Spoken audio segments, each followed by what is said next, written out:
Yo vi mi nombre estampado en la pantalla del proyector, pero en la lista de responsables de la pérdida del €1.000.000. Y eso era solo el principio. El auditorio estaba lleno. No había aire. La luz blanca del proyector me cortaba la cara, mientras en la pantalla seguía fijo mi apellido, en letras mayúsculas, como una sentencia. A la izquierda, la diapositiva mostraba la cifra tachada en rojo. 1. Cecil Thesh. Cecil Thesh. A la derecha, una frase. Fallo grave de control interno. No me levanté. Mis manos estaban sobre la mesa, tensas, como si las uñas fueran a clavarse en la madera. El murmullo creció entre las filas. No era un murmullo de sorpresa. Era un juicio inmediato. Un veredicto sin defensa. «Esto es inaceptable», dijo Vargas, el nuevo director, con su voz plana, casi disfrutando de la palabra. «Y como saben, debemos tomar decisiones duras para preservar la reputación de la compañía». Hubo un silencio denso. Sentí la mirada de todos, incluso de los que hace años me llamaban el guardián de la integridad en la investigación. Nadie habló. Nadie preguntó. Me obligué a mirar a Vargas. Él sostenía un puntero láser, dibujando un círculo rojo sobre mi nombre, como si marcara un objetivo en una diana. ¿Tiene algo que decir?, preguntó, con un gesto que pretendía ser democrático. Podía responder, podía gritar, pero en ese momento entendí que cualquier palabra sería absorbida por esa sala como un eco vacío. Abrí la boca y la cerré. La sesión continuó. Otros casos, otros ajustes que ocultaban la purga, pero en mi cabeza solo había un latido. ¿Cómo? ¿Cuándo comenzó todo? La respuesta me quemaba detrás de los párpados. Me levanté antes de que terminara la reunión. Crucé el pasillo sin mirar a May y a nadie. En el ascensor, el espejo devolvió mi cara más vieja de lo que recordaba. Las luces fluorescentes dibujaban en mi frente un mapa de grietas. En la planta baja, la seguridad me esperaba. «Tiene que entregar su acreditación, doctor», dijo uno, sin mirarme. Saqué la tarjeta del bolsillo de la chaqueta. El plástico, con mi foto y mi cargo, pesaba más de lo que debía. La dejé en su mano. Él la guardó sin decir nada. Fuera, el sol de Madrid me golpeó como un foco de interrogatorio. No sabía si ir a casa o a un bar. Terminé en un banco, frente a la entrada del edificio que había sido mi segundo hogar durante 15 años. Veía a la gente entrar y salir, y me preguntaba quién de ellos había firmado en mi contra. El móvil vibró. Un mensaje. «Lo siento. No podía hacer nada. Número desconocido». Lo leí 2 veces, pero no contesté. Encendí un cigarro, aunque hacía meses que no fumaba. El humo me arañó la garganta, pero al menos cubría el sabor amargo que me subía desde el estómago. Una ráfaga de voces detrás de mí. «Dicen que se lo buscó». Siempre tan estricto, al final se la devolvieron. No me giré. Caminé sin rumbo.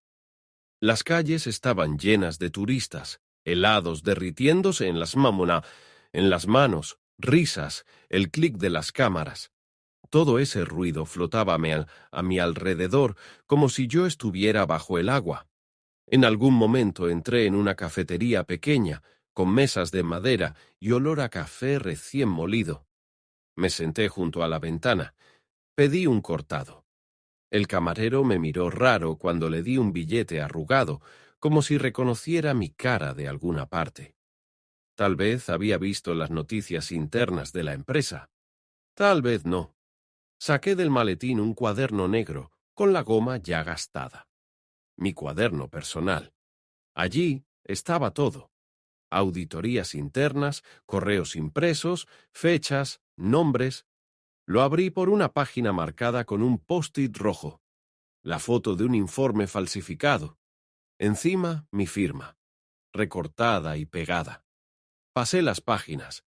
Más firmas mías, insertadas en documentos que nunca vi. Nombres de proveedores inexistentes. Fechas imposibles. No era solo una trampa, era un trabajo minucioso, planificado. Y, lo más inquietante, requería acceso a mi clave personal. Me quedé mirando mi letra auténtica junto a la falsa. El pulso se me aceleró. Un hombre en la mesa de al lado hablaba por teléfono. Sí, la empresa nueva está recortando a todos los antiguos. Pero este cayó redondo. No pude evitarlo. Me incliné hacia él. ¿Y usted cómo sabe eso? Me miró sorprendido, incómodo. Solo. Lo que se comenta. Pues se comenta mal. Se levantó rápido, dejó unas monedas y salió. Me quedé solo, con mi cuaderno abierto. Afuera, la tarde empezaba a caer. Me pregunté cuántas manos habían tocado mis datos, cuántas bocas habían repetido la mentira. Me serví otro café. ¿Cuándo empezó todo? Repetí en silencio, mientras la ciudad se encendía de neones, y entonces decidí que iba a descubrirlo. Costara lo que costara. La noche siguiente no dormí. El cuaderno estaba abierto sobre la mesa del salón, y cada página parecía mirarme con una pregunta sin respuesta. Había hecho decenas de auditorías internas en mi vida. Había visto cómo se manipulaban datos en otros sitios, pero nunca pensé que sería yo la víctima. La casa estaba en silencio, salvo por el tic-tac del reloj de pared.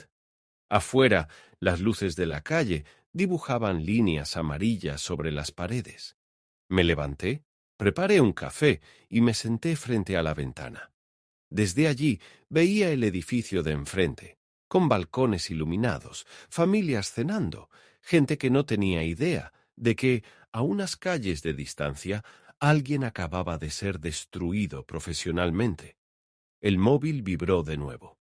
Otro mensaje sin remitente guardado. No confíes en nadie del comité nuevo. Me quedé mirando la pantalla, intentando reconocer el estilo, el ritmo de las palabras, pero nada.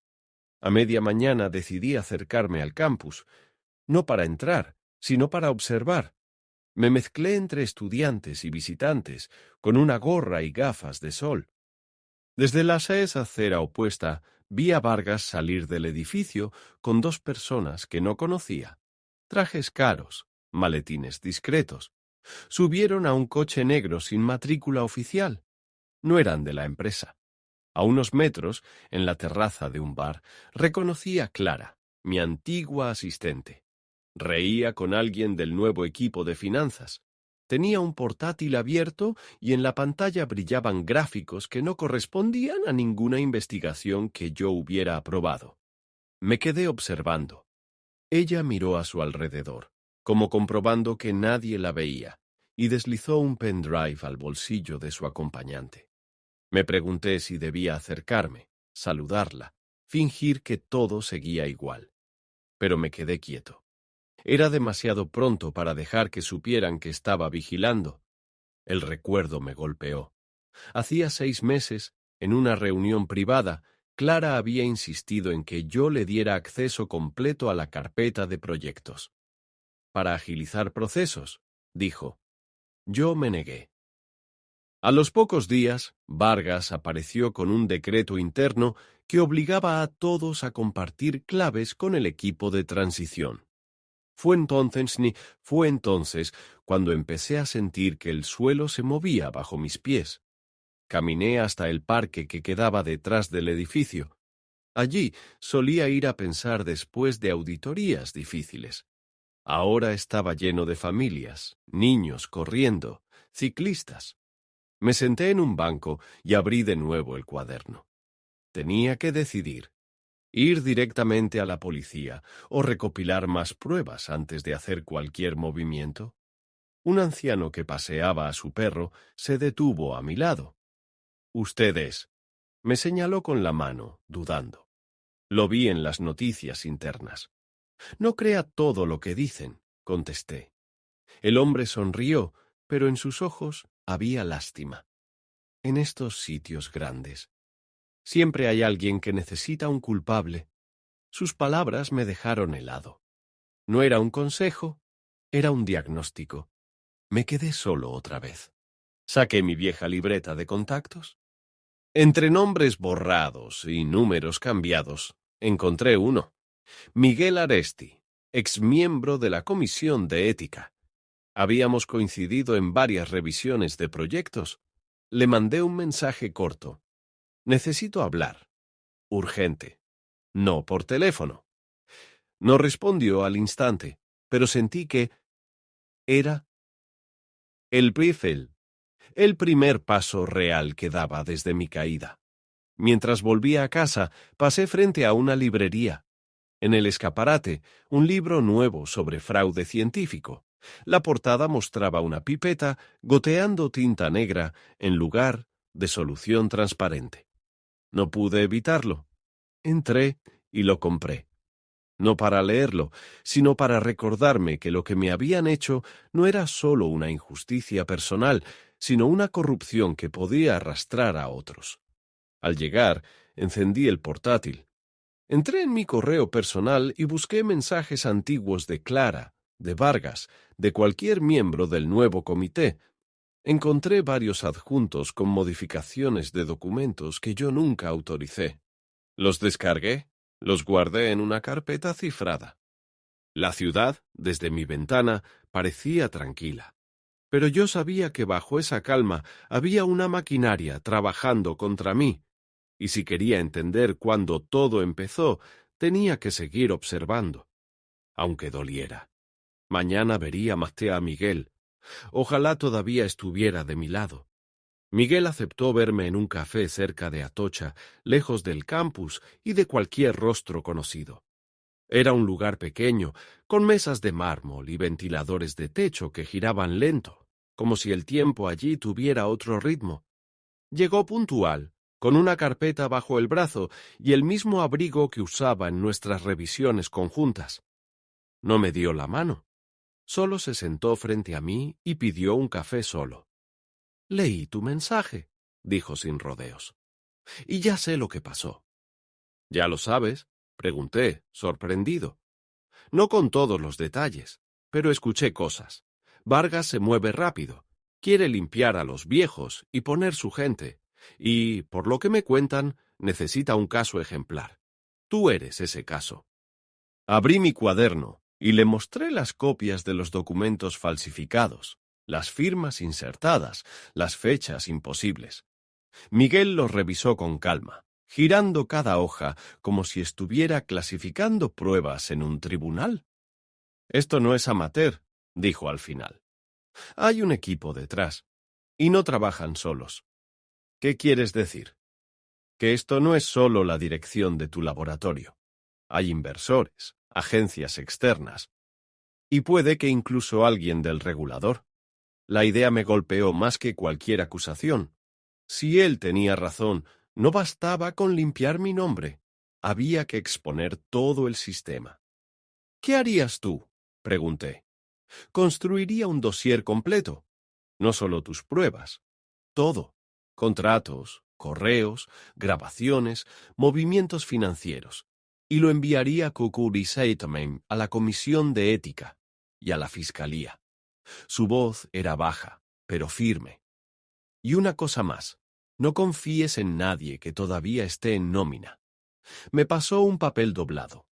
Dentro había 3 nombres y un número de móvil. «Periodistas. No te van a salvar, pero harán ruido». Guardé el papel en mi cartera. Salimos juntos, pero nos separamos en la esquina. Yo caminé hacia Lavapiés, evitando calles principales. Sentía que cada escaparate podía ocultar una cámara, cada coche aparcado, un vigilante. En casa, seguí su consejo. Abrí un nuevo archivo encriptado y empecé a volcar todo. Copias de seguridad de mis correos, facturas de proveedores que no existían, extractos bancarios donde se veían pagos a consultoras desconocidas. Decidí dar un primer golpe, pequeño pero calculado.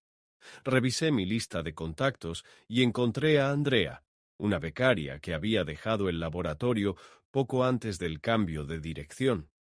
Siempre me dijo que algo raro pasaba con los proyectos fantasma que firmaban a última hora. Le escribí.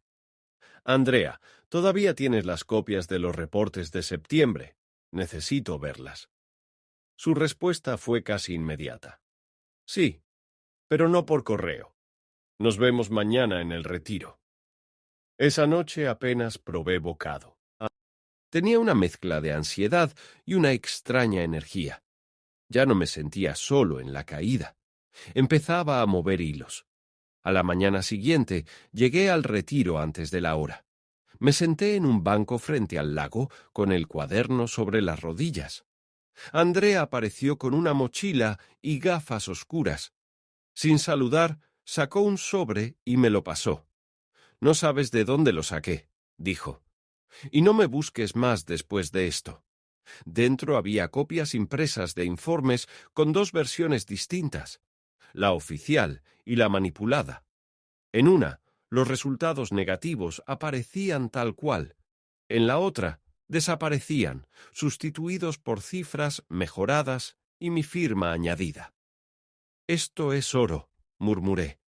«Esto es peligroso», me corrigió ella. «Si saben que lo tienes, no solo te van a hundir». Andrea se levantó y se fue sin mirar atrás. Me quedé con el sobre en las manos, sintiendo su peso como si fuera plomo. Sabía que acababa de cruzar una línea invisible. Ya no estaba defendiendo mi honor.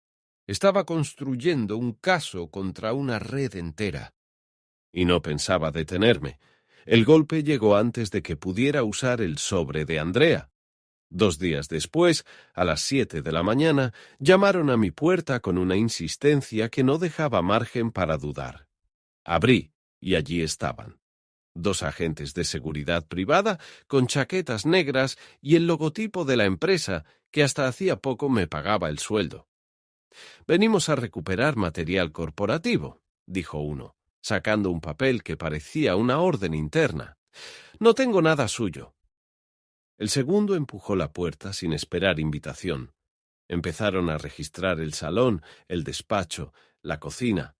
Abrieron cajones, revisaron estanterías, levantaron alfombras como si esperaran encontrar documentos pegados al suelo. «Esto no es legal», dije, pero mi voz sonaba hueca. En el escritorio encontraron el sobre de Andrea. El más alto lo sostuvo como un trofeo. «Propiedad de la empresa», sonrió. «Eso es falso», respondí, dando un paso adelante. El otro se interpuso. «Se lo aconsejo. No toque nada». No tenía cómo detenerlos. Se llevaron el sobre, mi cuaderno negro y hasta un disco duro externo. Cuando cerraron la puerta detrás de ellos, la casa quedó en un silencio roto, como si hubieran arrancado algo más que papeles. Me dejé caer en la silla. Sentía las manos frías, el estómago vacío.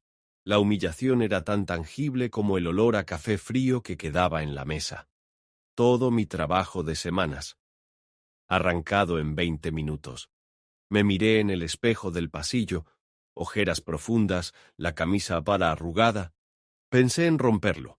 Lo golpeé con el puño y una grieta lo atravesó de arriba abajo, dividiendo mi reflejo en 2 mitades irreconciliables. Me pasé el día entero sin salir, repasando mentalmente cada copia que podría haber guardado en otro lugar. Había algo, sí, unos archivos en la nube, cifrados y con un nombre que nadie asociaría a mí. Pero sin el sobre de Andrea, las pruebas quedaban incompletas. Al anochecer, el teléfono sonó. Número desconocido. Contesté. «Te advertí que era peligroso». La voz de Andrea estaba apagada, nerviosa. «Vinieron a verme. Preguntaron por ti. ¿Te hicieron algo?» «No. Pero no me busques más. Y quema lo que tengas». Colgó antes de que pudiera decir nada. La soledad se volvió casi física. Me senté en el suelo, apoyado contra la pared, repasando en mi cabeza la imagen de Vargas en la sala de reuniones, el puntero láser sobre mi nombre. Ellos jugaban con ventaja. Acceso, recursos, protección. Yo era solo un hombre con un puñado de verdades a medias. Pensé en dejarlo, vender mi piso, irme a otra ciudad, empezar de cero. La idea me tentó, pero entonces vi en mi correo un mensaje nuevo de Miguel. No te detengas. Tienes más de lo que crees. Llámame. Lo abrí y había un adjunto, una grabación de audio. Reconocí la voz de Vargas hablando con alguien sobre enterrar el caso del millón y usar al doctor como ejemplo para aplacar a los inversores. Me quedé escuchando ese fragmento una y otra vez, como si necesitara tatuarlo en la memoria. No era suficiente para ganar, pero sí para hundirlo en el lugar correcto y en el momento preciso. Respiré hondo. El espejo roto del pasillo devolvía mis dos mitades, una destrozada, otra despierta, y la segunda empezaba a ganar terreno. La grabación de Vargas cambió el mapa en mi cabeza. Hasta ese momento, mi objetivo había sido limpiar mi nombre. Ahora entendía que no bastaba con eso. Si dejaba que esta gente siguiera en su sitio, habría más doctores ejemplo, más carreras destruidas, más datos manipulados que acabarían en fármacos o investigaciones falsas. Llamé a Miguel esa misma noche. Esto ya no es mi caso, le dije. Es mucho más grande. Él guardó silencio unos segundos antes de responder. Entonces, deja de pensar como víctima. Piensa como testigo clave. Me citó al día siguiente en un edificio anodino, en las afueras de Madrid. No tenía rótulo, solo una puerta gris y un timbre. Dentro me presentó a una mujer de unos 50 años, cabello corto, gafas rectangulares y una carpeta con el escudo del Ministerio de Ciencia. Ella es Teresa, inspectora de la Unidad de Integridad Científica, dijo Miguel. Lo que le cuentes aquí queda registrado. Teresa me escuchó durante 2 horas. Le mostré la grabación, los documentos en la nube, los nombres de quienes habían tenido acceso a mis claves. Esto no es solo fraude documental, dijo al final. Si las modificaciones alteran resultados de proyectos financiados con fondos públicos, estamos hablando de delito penal. Me pidió que redactara una cronología detallada de todo lo ocurrido desde el día en que me obligaron a compartir claves. Mientras lo hacía, se me escapaban detalles que antes parecían irrelevantes. Reuniones informales en restaurantes caros, llamadas desde teléfonos desechables, visitas nocturnas de técnicos y de mantenimiento al laboratorio. No te sorprendas si esto llega más alto de lo que imaginas, advirtió Teresa. Y no hables con la prensa todavía. Acordamos una comunicación segura a través de una aplicación cifrada. Al despedirme, me dio una tarjeta sin logotipo, solo un número y un código. Volví a casa con la sensación de que había dejado de caminar en círculo. Ya no se trataba de resistir, sino de avanzar. Esa noche revisé mi copia cifrada de la nube.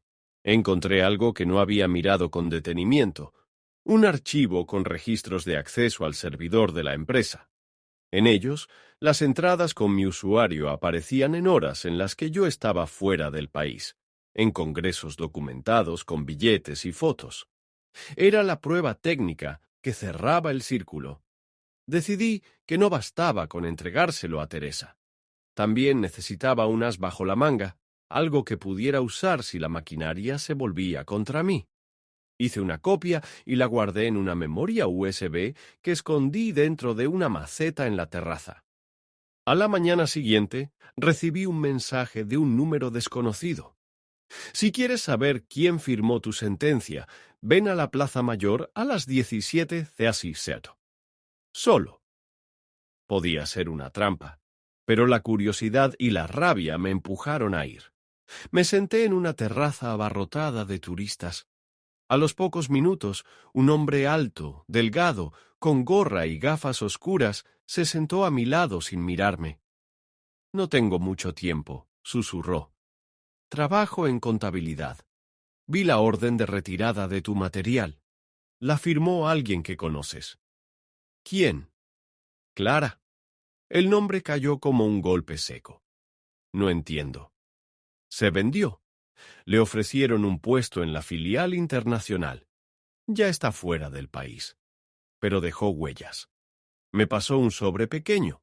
Dentro, copias de transferencias bancarias a su cuenta, fechadas justo antes de mi destitución.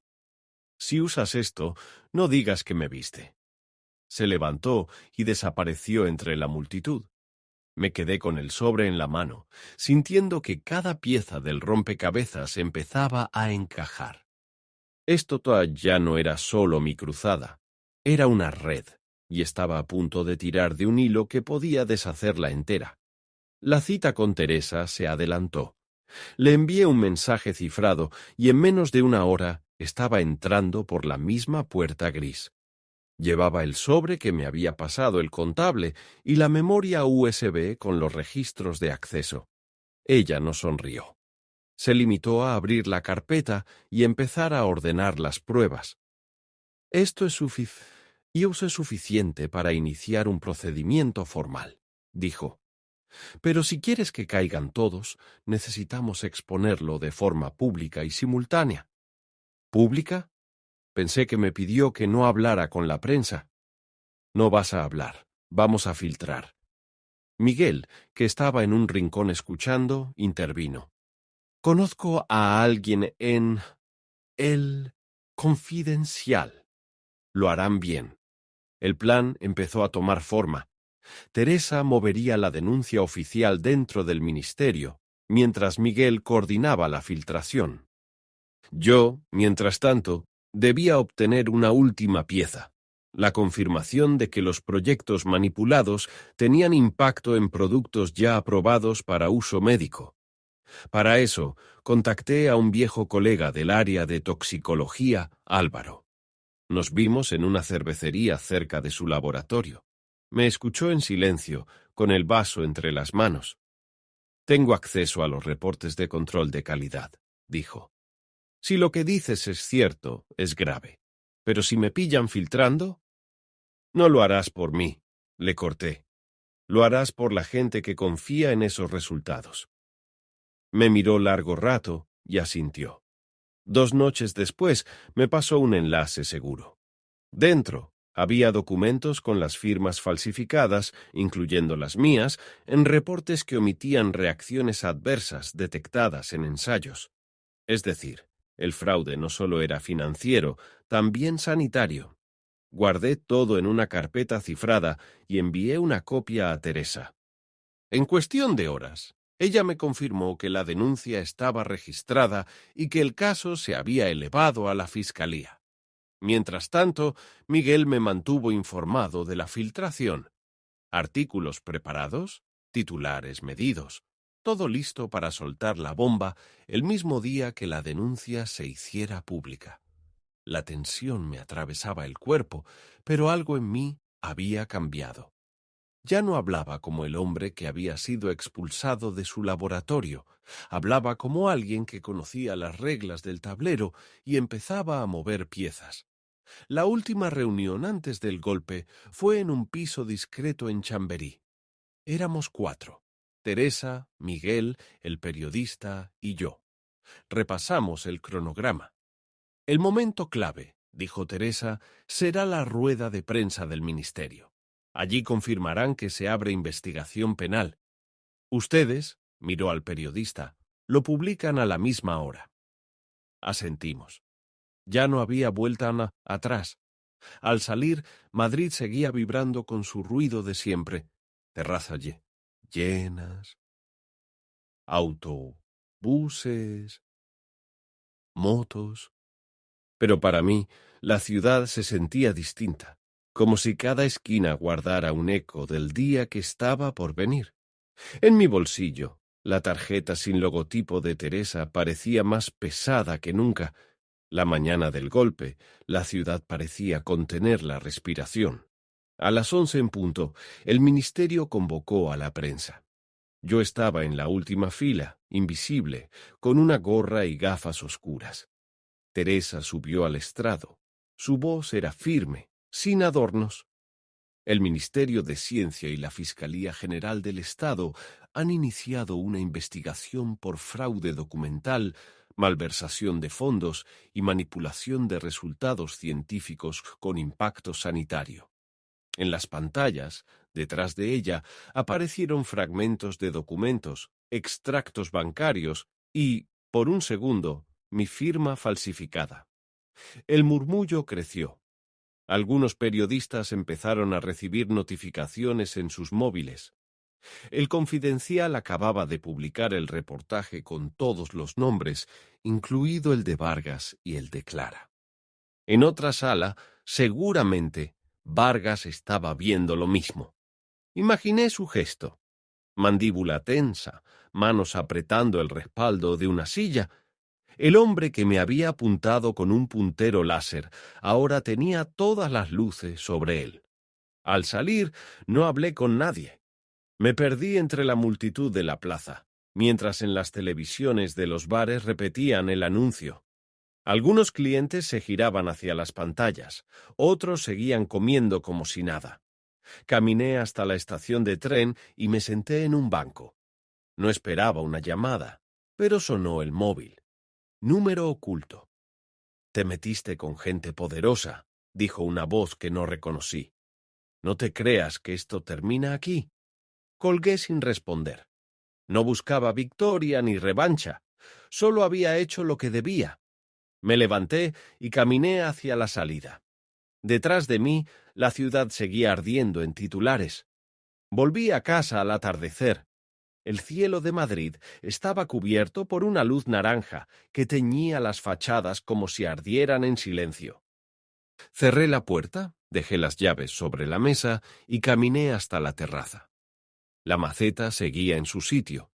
Saqué la memoria USB y la sostuve un momento en la mano. Allí estaba todo. Copias, grabaciones, nombres. Podría guardarla para protegerme. O destruirla. En la calle, un grupo de vecinos hablaba en voz baja. De vez en cuando, una risa nerviosa. El viento traía fragmentos de conversación. Investigación. Fraude. Congreso. Encendí un cigarro, lo dejé arder entre los dedos. El humo se mezcló con el aire frío. Desde aquí, la ciudad parecía ajena, pero yo sabía que algo se había movido para siempre. Puse la memoria sobre la barandilla, la miré unos segundos y luego la dejé caer. No escuché el golpe al llegar al suelo. El ruido del tráfico lo devoró. Me quedé quieto, viendo cómo las luces de las farolas encendían la calle. La noche llegaba, y con ella un silencio nuevo.